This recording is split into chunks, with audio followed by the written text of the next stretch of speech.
그리스도인이라면 어느 누구도 예외 없이 천국에 대한 소망을 가지고 있을 것입니다. 왜냐하면 기독교에서 말하는 영원한 삶, 즉 주 안에서 영생을 누리게 될 곳이기 때문입니다. 그렇기 때문에 이러한 천국이 어떻게 생겼는지 보고 싶다는 생각을 한 번쯤은 가져보았을 것입니다. 그래서 그런지 이러한 천국에 대한 궁금증을 해소하는 한 방편으로서 천국을 방문하고 왔다는 그런 분들의 간증을 듣곤 합니다. 저 역시도 지금까지 천국과 지옥에 대한 간증 집회에 참여해서 은혜를 받은 적이 있습니다. 자, 그런데 성경을 읽고 또 읽어보면 천국에 대한 성경적인 개념을 온전히 이해하는 데 있어 하나의 방해가 의외로 우리가 천국을 저 세상으로만 이해하는데 우리의 고정관념이 잡혀 있다는 사실입니다. 먼저 이 부분을 말씀드리는 이유는 분명 성경에서 강조하는 천국은 미래적인 의미도 있지만 동시에 현재적 의미로도 사용되고 있다는 점입니다. 여러분 잘 아시는 마태복음 13장은 일명 천국장이라고 불리우는 장입니다. 왜냐하면 마태복음 13장에는 여러 가지 비유가 나오는데 한결같이 천국은 마치라고 시작하고 있기 때문입니다. 우리 한번 마태복음 13장 31절로 32절의 말씀 한번 같이 읽기를 원합니다. 시작.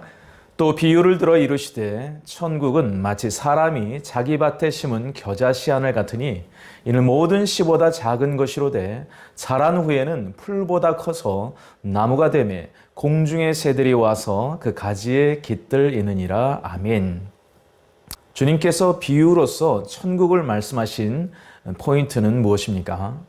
천국은 현재에서 미래로 성장하고 자라난다는 것을 말씀하고 있습니다.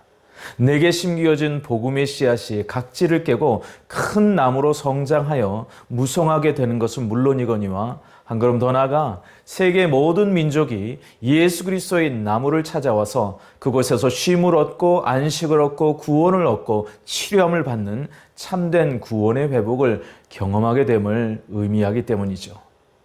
그래서 주님께서 천국을 말씀하실 때 강조하셨던 것은 천국이 어디에 있느냐 보다 하나님의 현재적 다스림, 바로 그것을 천국이 이미 임한 것으로 보았다는 것입니다. 그러므로 하나님의 나라는 지금 여기에 시작되는 것이며 이 지상적 하나님의 나라는 어둠과 죄악의 방해를 직면하면서 성장하고 성숙하며 자라나고 있다는 것을 말씀합니다. 자, 여러분, 예수님께서 공생애 가운데 이 천국 비유를 주셨던 목적은 주 예수 그리스도를 영접한 사람들에게는 이미 하나님의 나라가 임했다는 것이며 한 걸음 더 나아가 이 나라는 아직 완성되지 않는 자라나는 왕국으로 현실에 낙심하지 말고 종말론적 소망을 향하여 미래를 향하여 당당히 일어나 걸어가라는 강력한 촉구의 메시지를 전달하기 위함에 있다는 것입니다. 그러므로 진정한 천국의 의미에는 현재성과 미래성이라는 양면성이 있다는 것이죠. 우리가 잘 아는 창세기 24장에 보면 아브라함이 아들 이삭의 신부감을 찾기 위해 자기의 종 엘리에셀을 메소포타미아에 보냅니다. 이때 만나게 된 미래의 이삭의 아내 리브가를 만나게 되죠. 엘리에셀은 여인의 부모에게 주인의 아들의 며느리로서 리브가를 아내로 맞을 것을 요청합니다. 그때 허락을 받은 후 아브라함으로부터 받은 금, 은 등 여러 폐물을 전달하게 됩니다. 그리고 리브가에게 아주 멋진 의복을 선물로 주는 장면이 성경에 기록되어 있습니다. 자, 그 시점을 계기로 리브가는 신랑 이삭을 만나기 위한 가나안으로의 여정을 떠나게 됩니다. 그런데 이 시점에서 리브가는 결혼한 것일까요? 아니요. 그렇지 않습니다. 아직 결혼한 것이 아니었습니다. 왜냐하면 아직 자기 신랑과 함께 사는 것이 아니었기 때문이죠. 그렇지만 그녀가 그 먼 여정을 떠날 수 있었던 단 하나의 이유는 무엇이었습니까? 바로 결혼의 환희와 신랑과 함께 할 수 있는 그 기쁨에 대한 갈망이 있었기 때문입니다. 자, 이것이 바로 우리가 예수님을 나의 구주, 나의 주님으로 영접했을 때 시작되는 참된 신앙의 여정인 것입니다. 끊을 수 없는 신랑과 신부의 관계 속에 들어가는 것입니다. 하지만 성경은 아직 우리가 예수님과 결혼한 것은 아니라고 가르치죠.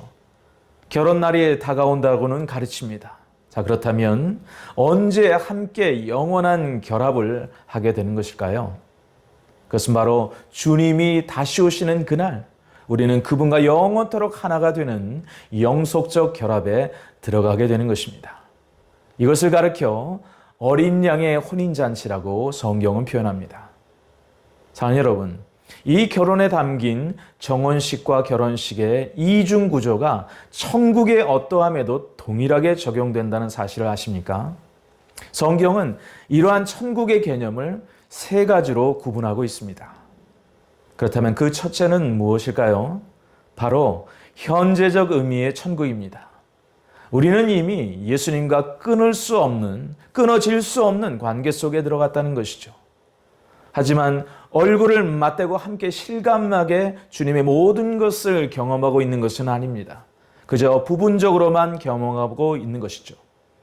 그래서 우리가 때론 은혜를 받고 기쁨 가운데 눈물을 흘리지만 때론 근심과 걱정으로 인한 눈물도 흘리는 것입니다.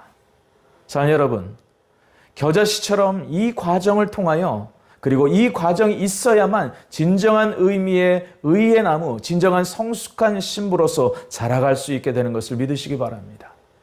첫 번째가 현재적 의미의 천국이었다면 두 번째, 죽음 이후에 맞이하는 천국입니다.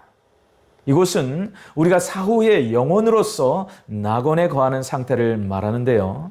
누가복음 23장 43절에 골고다 언덕에서 함께 못 박힌 그러나 회개한 죄수를 향한 주님이 하신 말씀은 무엇이었습니까?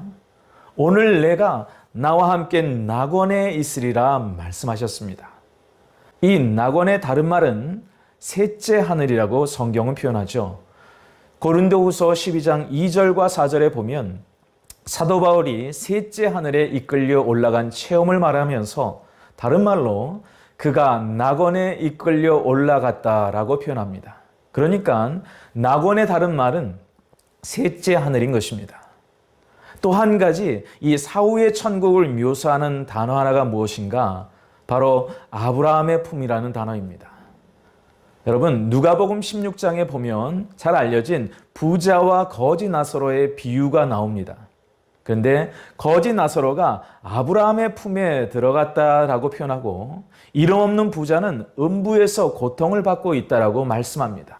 자, 여기에 나오는 이 낙원과 셋째 하늘과 아브라함의 품은 우리가 죽어서 가는 장소인데 오해하지 말 것은 이것이 성경에서 말하는 완성된 천국은 아니라는 거예요. 주님의 재림을 기다리며 부활의 몸을 입기 전에 영혼의 상태로 있게 되는 그 사후의 천국이라는 것입니다.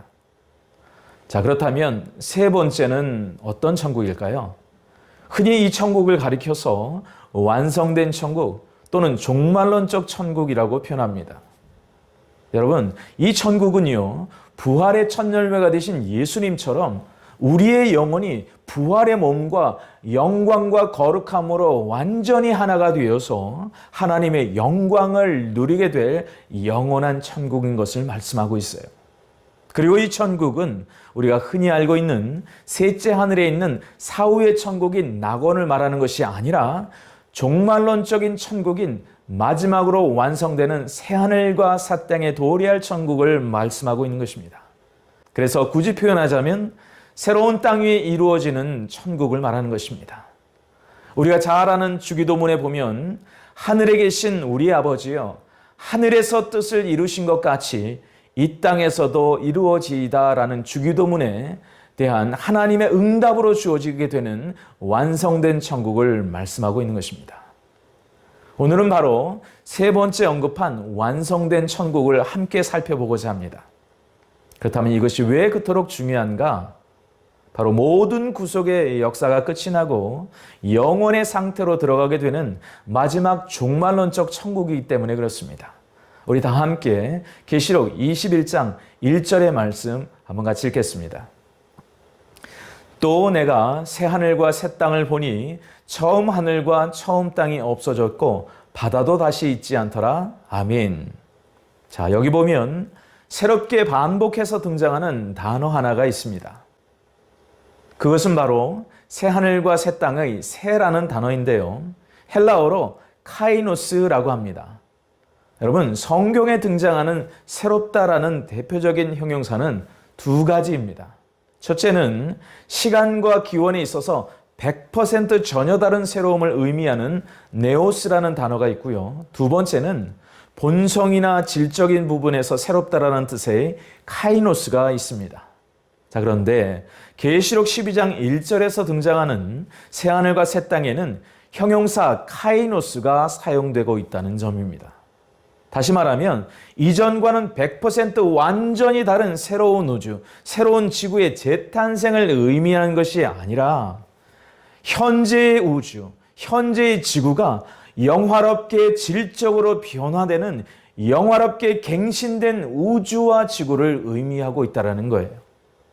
때문에 이 영원한 천국은요, 지금 있는 하늘과 땅이 다 없어지고 하나님께서 100% 새롭게 만들어준 다른 별에 가서 사는 것을 의미하는 게 아니라는 것입니다. 우리는 마지막에도 여전히 이 땅에서 살게 될 것을 믿으시기 바랍니다. 그러나 완전히 영화롭게 변화된 새 하늘과 새 땅에서 살 것을 말합니다.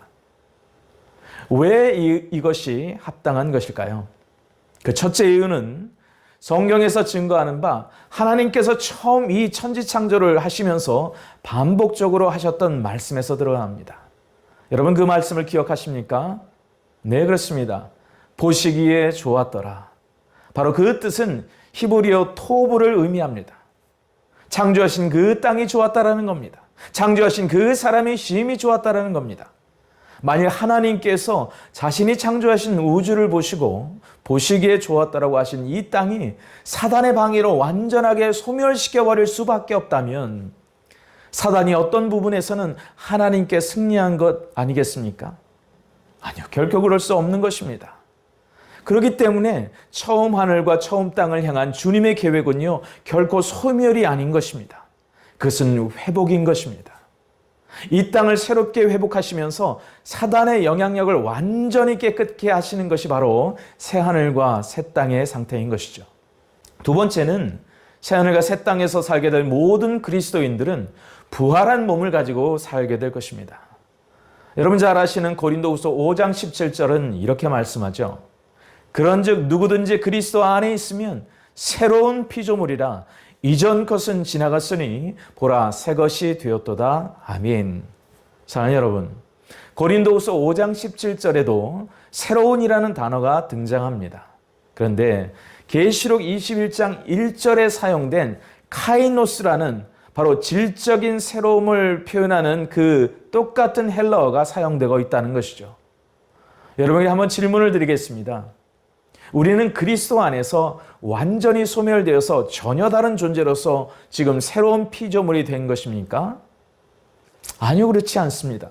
우리는요, 질적으로 변화된 존재가 된 것이에요. 단지 주님을 영접할 때 그 변화를 시작하는 것이고 주님이 재림하실 때 우리는 영광스러운 부활체를 입고 그 질적 변화를 완성하게 되는 것입니다. 그렇습니다. 우리 모두는 바로 왕 같은 제사장이요, 거룩한 나라요, 그의 소유된 백성으로서 온전한 영광의 회복의 여정의 발걸음을 내디디면서 걸어가고 있는 중인 것을 믿으시기 바랍니다. 세 번째는 만물도 이러한 새로운 질적 변화를 기다리고 있다는 것입니다. 우리 다 함께 로마서 8장 19절로 23절의 말씀 한번 같이 읽겠습니다. 피조물이 고대하는 바는 하나님의 아들들이 나타나는 것이니 그 바라는 것은 피조물도 썩어짐의 종노릇한 데서 해방되어 하나님의 자녀들의 영광의 자유에 이르는 것이니라. 피조물이 다 이제까지 함께 탄식하며 함께 고통을 겪고 있는 것을 우리가 아느니라. 그뿐 아니라 또한 우리 곧 성령의 처음 익은 열매를 받은 우리까지도 속으로 탄식하여 양자될 것 곧 우리 몸의 속량을 기다리느니라. 아멘. 여기 23절 끝에 등장하는 기다리느니라에 해당하는 기다림은 그냥 기다림을 의미하지 않습니다. 이것은요, 바로 학수고대하며 간절히 기다린다는 뜻의 헬라어 동사인 아페크 데코마이라는 동사입니다. 다시 말해 우리가 부활의 몸을 입을 것을 학수고대하는 것처럼 만물들도 주님의 재림을 학수고대하며 기다린다는 뜻입니다. 왜 그럴까요?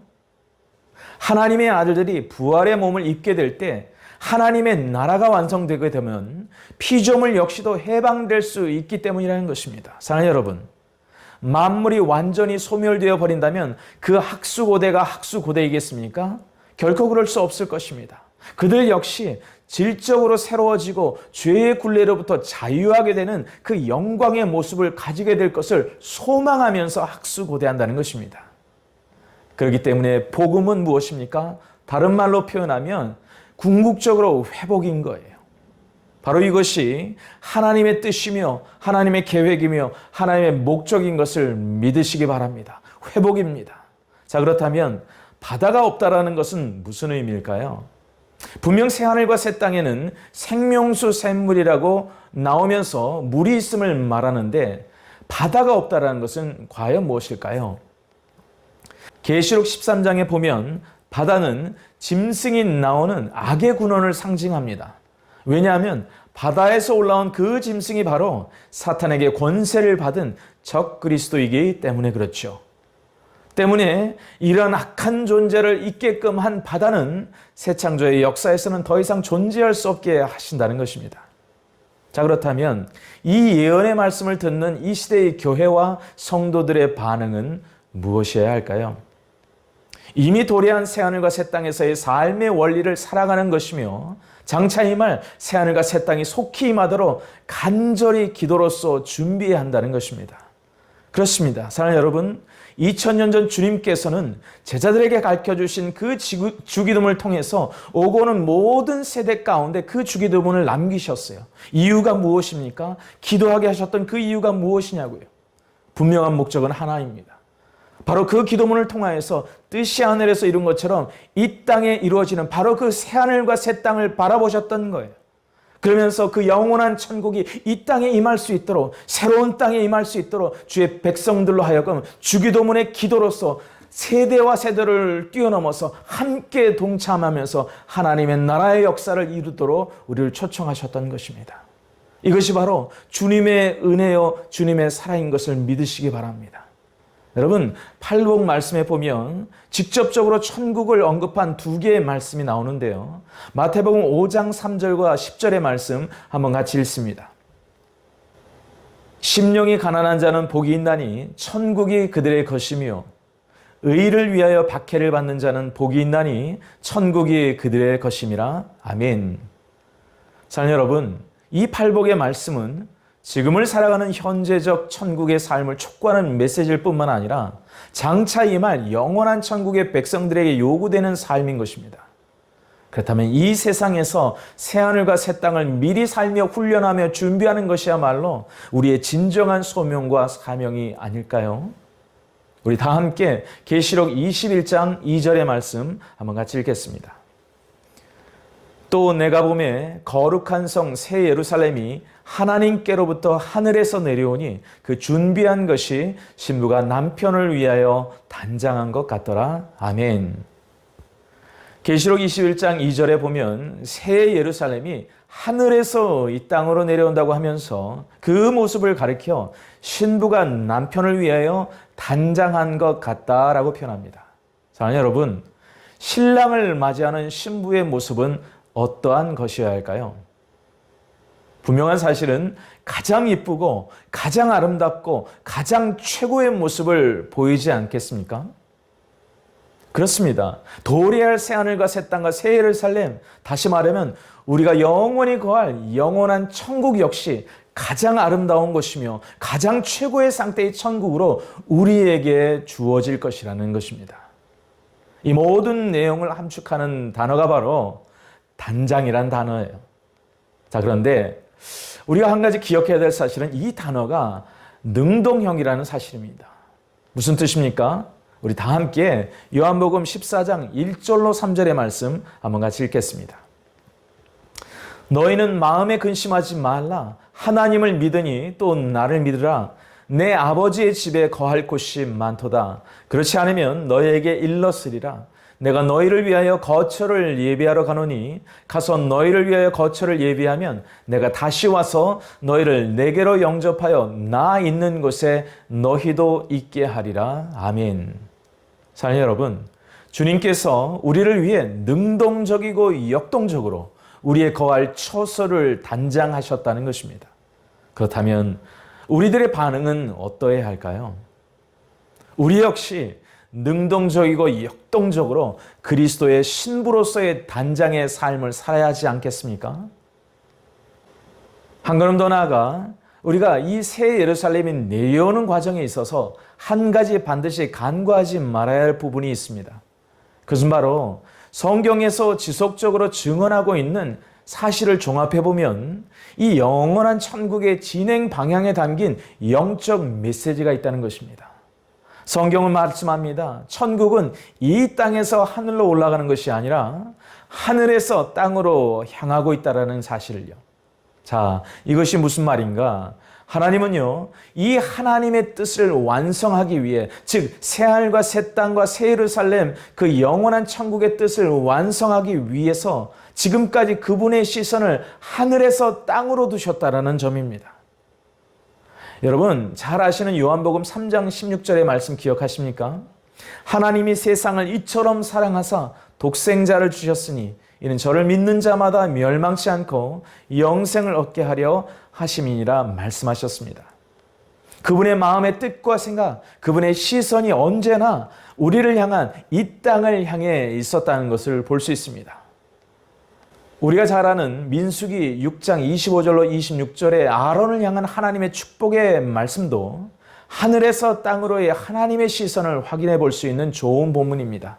우리 다 함께 민수기 6장 25절로 26절의 말씀 함께 같이 읽겠습니다.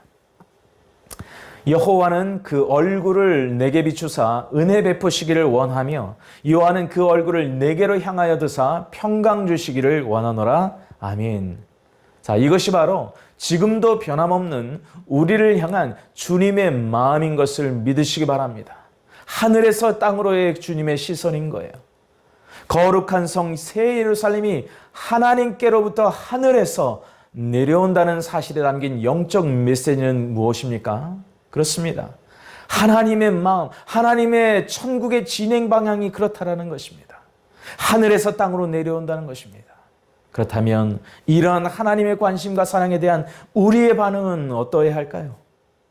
우리 인간이 향해야 할 시선은요, 반대로 땅이 아니라 하늘이어야 한다는 것입니다. 만일 인간이 하나님이 아닌 땅을 향할 때 어떻게 됩니까? 요한일서는 분명히 얘기합니다.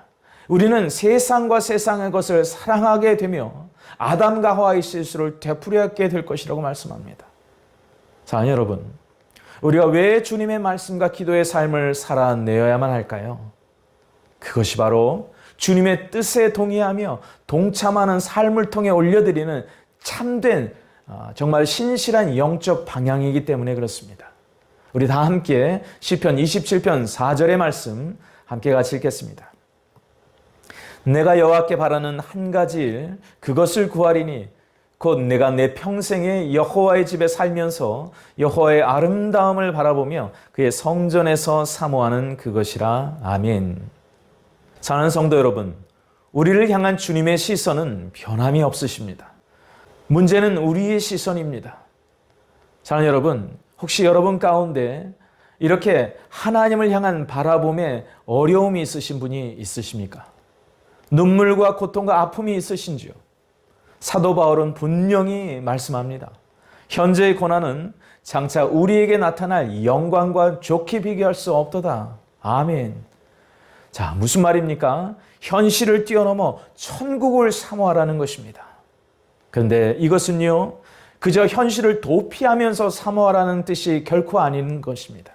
어떤 사람은 천국을 사모한다고 하면서 현실을 도피하는 사람이 있습니다. 그러나 성경은 결코 그것을 말하는 것이 아닙니다. 이것의 진정한 의미는 주님을 사모하기 때문에 현실을 이길 수 있다는 말씀인 것입니다. 그렇습니다. 주를 향한 이 시선을 놓치지 마시길 주님의 이름으로 축원드립니다. 제가 미국에서 목회할 때 친구 목사님에게 이런 흥미로운 이야기를 들은 적이 있습니다. 마지막 때의 교회는 세 가지의 교회로 축약할 수 있는 것 같다라고 말하면서 그 첫째로 이민교회가 있다라고 말씀했습니다. 왜냐하면 주님 재림하시기 전 7년의 환란이 있을 텐데 그 환란을 어떻게 하든지 피해서 낙원으로 이사가 버리는 이민교회를 추구하는 교회가 있다는 것입니다. 두 번째는 잠자는 교회라는 거예요. 마태복음 25장에 나오는 그 어리석은 다섯 처녀처럼 마지막 때에 아예 그 주님의 오심에 관심이 없어서 들을 귀를 막아버린 교회가 있다는 것이죠.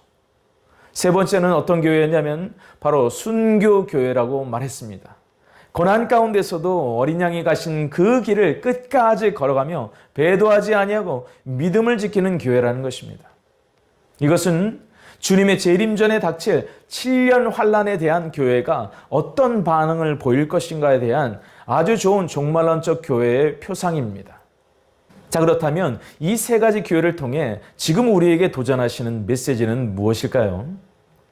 우리의 신앙이 과연 현재 어느 교회에 출석하고 있는지를 점검하라는 겁니다.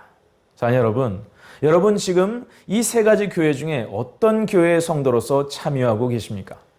이민교회입니까? 아니면 잠자는 교회입니까? 아니면 순교교회입니까? 근데 오늘 말씀이 증거하는 바 우리는요, 새하늘과 새 땅의 신부들로서의 그 이기는 교회가 되어야 될 줄로 믿습니다. 왜냐하면 계시록 21장 6절로 7절의 말씀은 새하늘과 새 땅을 말씀하면서 그 새하늘과 새 땅의 도래를 말씀하면서 다음과 같이 이렇게 말씀하고 있기 때문에 그렇습니다. 우리 다 함께 계시록 21장 6절로 7절의 말씀 함께 같이 읽겠습니다. 또 내게 말씀하시되 이루었도다. 나는 알파와 오메가요 처음과 마지막이라. 내가 생명수 샘물을 목마른 자에게 값없이 주리니 이기는 자는 이것들을 상속으로 받으리라. 나는 그의 하나님이 되고 그는 내 아들이 되리라. 아멘. 영원한 새하늘과 새 땅을 믿는 자들은 결국 누구라고 말씀하고 계십니까? 이기는 자라고 말씀하고 있는 것입니다. 이것이 바로 계시록 21장에서 말씀하고 있는 바로 새하늘과 새 땅의 비전을 보여주시면서 우리에게 촉구하는 메시지예요. 근데 놀라운 사실은 계시록에 나오는 2장과 3장에서 마지막 때 7교회를 향하여 주셨던 말씀인 성령이 교회들에게 하시는 말씀을 듣는 그 이기는 자와 똑같은 이기는 자라는 말씀을 하고 있다는 것입니다. 사랑하는 여러분, 이기는 자에 해당하는 헬라어 동사를 가리켜 니카오라고 합니다. 그런데 이 단어는요, 사실 전쟁에서 적군을 정복하고 물리치고 승리한다는 아주 적극적인 승리의 의미로서 이기는 자라는 뜻이 있습니다. 다시 말하면 결국 이 말씀이 강조하는 바가 무엇인가? 우리의 시선을 하나님께로 두는 것을 잊지 말아야 한다는 것입니다. 주를 향해 전심으로 기도해야 한다는 것입니다. 적들로부터는 많은 눈물과 사망과 애통과 아픔을 이겨내야 한다는 것입니다. 그렇습니다. 여러분에게 이러한 이기는 자의 승리가 여러분 삶의 모든 영역 가운데 충만케 되시기를 주님의 이름으로 축원드립니다. 때론 우리 삶에 눈물도 있을 것입니다. 아픔도 있을 거예요. 그러나 현재의 고난은 사도 바울이 선포한 것처럼 장차 새하늘과 새 땅의 주인공인 이기는 자로서의 영광과는 좋게 비교할 수 없을 것을 믿으시기 바랍니다. 우리 다 함께 마지막 새하늘과 새 땅을 허락하신 진정한 하나님의 의도와 목적은 과연 무엇인지 그 단서를 제공하고 있는 계시록 21장 3절의 말씀 함께 같이 읽겠습니다. 내가 들으니 보좌에서 큰 음성이 나서 이르되 보라, 하나님의 장막이 사람들과 함께 있음에 하나님이 그들과 함께 계시리니 그들은 하나님의 백성이 되고 하나님은 친히 그들과 함께 계셔서. 아멘. 사랑하는 성도 여러분, 저는 계시록 21장 3절의 말씀이야말로 우리를 향한 숨겨진 하나님의 마음을 가장 잘 드러내고 있는 말씀이라고 생각합니다. 왜 그럴까요? 계시록 21장 3절에서 3번씩이나 반복되는 단어가 있습니다. 그것은 바로 함께라는 단어인데요. 놀라운 사실은 성경의 마지막 천국에 등장하는 이 함께라는 단어는 바로 첫 번째 성경인 창세기부터 변함없이 등장하는 하나님의 비전의 단어였다는 거예요. 자, 이것이 무슨 말인가? 하나님은 창세기서부터 하나님의 형상을 닮은 아담과 처음부터 함께 하시기를 원하셨습니다. 그래서 에덴 동산에서 동행하셨던 거예요. 그것을 즐겨 하셨던 것입니다. 그뿐인 줄 아십니까? 주님이 친히 초림하셨을 때에도 그분의 비전, 바로 이 함께하기를 원하는 그분의 꿈과 비전을 자신의 이름에 담아서 하나님의 영원한 비전임을 선포하셨어요. 여러분, 마태복음 1장 23절에 등장하는 주님의 이름이 무엇인지 아십니까? 임마누엘입니다. 그런데 그 뜻은 하나님이 우리와 함께 거하신다라는 뜻입니다. 자, 그런데 놀라운 사실은 이것이 초림에서 멈춘 것 같지만 이것은 어디까지 가는가? 바로 모든 구속의 역사를 마치시고 영원한 천국의 단계에 들어가셔서도 하나님의 그 영원한 비전은 결코 변함이 없으시다는 거예요. 그렇다면 그 영원한 하나님의 비전은 무엇입니까? 바로 계시록 21장 3절에서 말씀하신 주 안에서의 함께함입니다. 이것을 다른 말로 게더링이라고 합니다. 영어로 gathering, 주 안에서의 함께함입니다. 그렇습니다. 주님께서는 바로 우리와 영원토록 함께하기 위한 그분의 꿈을 위해서 십자가를 지셨던 것입니다. 우리 다 함께 그 마음을 담고 있는 요한복음 17장 21절과 24절의 말씀 함께 같이 읽겠습니다. 아버지여, 아버지께서 내 안에 내가 아버지 안에 있는 것 같이 그들도 다 하나가 되어 우리 안에 있게 하사 세상으로 아버지께서 나를 보내신 것을 믿게 하옵소서. 아버지여, 내게 주신 자도 나 있는 곳에 나와 함께 있어 아버지께서 창세전부터 나를 사랑하심으로 내게 주신 나의 영광을 그들로 보게 하시기를 원하옵나이다. 아멘. 사랑하는 여러분, 하나님께서는 지금도 우리와 함께 하십니다. 그러나 영원한 천국인 새하늘과 새 땅이 도래할 때면 그 함께함으로 말미암은 주님의 임재의 충만함은요, 무한대가 될 것입니다. 지금과는 비교할 수 없을 거예요. 자, 여기서 함께 한다는 것은요, 그저 함께만 있어준다는 의미가 결코 아닙니다. 그것은요, 적극적인 사랑으로 교제하는 함께함을 뜻하는 것입니다. 게더링의 진정한 의미가 무엇인가?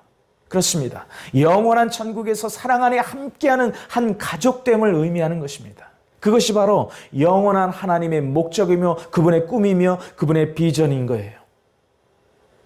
말씀을 마무리하면서 오늘 본문이 말씀하고 있는 천국에 들어가서 우리들이 최초로 경험하는 하나님과의 교제는 무엇일까를 생각해 보았습니다. 계시록 21장 3절은 말씀합니다. 하나님께서 우리들의 눈물을 씻겨주실 것이라 말씀했어요.